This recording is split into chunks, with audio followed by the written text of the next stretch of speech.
Hey, delighted to have you with us as always. So today's topic is when should you start freelancing? That's quite a big question, and there's many ways to answer that. It could be when in terms of like literally the time of the year or that sort of thing, or when in your career. When depending on how much money you have saved up, your experience, all these different things, your qualifications and criteria. So let's try and summarize some of the key points. I'll go through them throughout the video, then I'll wrap up with some actionable advice as well. So first of all, in terms of the perfect time to start freelancing, it doesn't exist. So if you're waiting around for the perfect moment, that will never ever come around. So that's the first thing to kind of put to one side.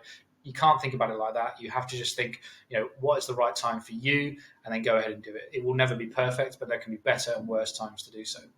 So I've talked about this in another video. I'll link to it. Can you freelance with no experience?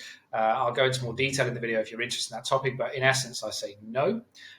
So that is obviously an element in terms of when to go freelance, because you need to have some experience within your skill set and your service that you're going to be offering as a freelancer to be able to start a successful freelance business, basically. So my favorite way of getting that experience is to go and work for a startup in your industry, delivering the service that you want to freelance within. So whether that's design, website development, marketing, sales, whatever it is, go and get a role in a startup, a small business, doing something similar, because obviously then you have the salary come from the company, so you can kind of learn on their dime, as they say, and you'll gain some valuable experience throughout that time that you can then build your freelance business upon. Now, what I sometimes say for that is I think depending on your level of opportunity, so the experience that you get within the role, are you given lots of autonomy? Can you go out and test things? Are you dealing directly with clients and prospects and on projects and things like that? It can be anything from 12 months to 2 years, where you can sort of start to get the experience that you need. It may take a little bit longer in other environments, depending on the skill set, again, that you're offering as a freelance service. So during that time, what you need to be thinking is, if you want to go freelance, is starting to have that mindset, starting to think about, okay, what would I do here if I was a freelancer that I would do differently, perhaps compared to what I'm being told I have to do, or what my senior is doing within the team or the business that I work for. And then you can take some of the good things they do as well. That was really good. Note that down. What you're basically starting to do is establish some of your initial processes as a freelancer. Okay, and you have to be careful here. Obviously, you can't take things from the existing business, but you can certainly learn things and make notes and kind of like make plans for if you do go freelance. Excuse me. And then in terms of financially, most people talk about the 6 month kind of savings mark, and it obviously completely depends on your scenario, where you're living, where your cost of living are, all that type of thing. But 6 months is a good marker. Obviously, if you can go longer, you give yourself more runway. I'm less concerned about that than actually how quick it is until you're going to get revenue as a freelancer. So this is the more important point about when to go freelance is, do you have people asking you if you will work with them kind of outside of working hours? For example, if they say, would you do this project for me? Would you freelance? Do you freelance? When people are asking you, demanding that, could you offer this service? And demanding is not the right word, but building up demand by inquiring about your service. That's a better phrasing of it.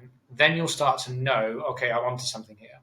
And what that means is when you decide to make the decision to go freelance, you have some clients and you can bring in revenue quite quickly. That's more important to me than having the 6 month runway, which you just eat into because you don't have any work coming down the track. And again, if you are in an employed role, sometimes you can reduce the hours of that. So you could go part-time. So you could go 3 days a week on your employed role, 2 days on your freelance business. That's a nice way of starting out. Not always possible. And you may not even want to do that, but it could be a useful way of just getting, dipping your feet in the water and building.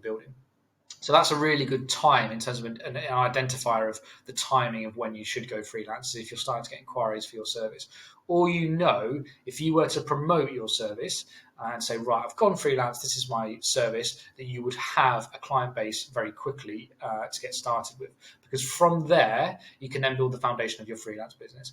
And that's where, all the other videos on the channel hopefully come into value, and you can build your freelance business and get a real solid fundamental foundation to grow upon and make that transition from employee to freelancer a very successful one for you.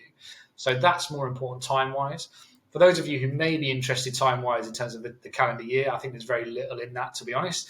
Sometimes, a fresh start and a fresh new year can be good, but I think if you've been planning that over the kind of autumn-winter period so you can launch in the new year, I think that's a good way, rather than just saying I'm going to launch in the new year and then actually you find that you haven't got anything ready to go. It's more about the preparation that you do in terms of timing.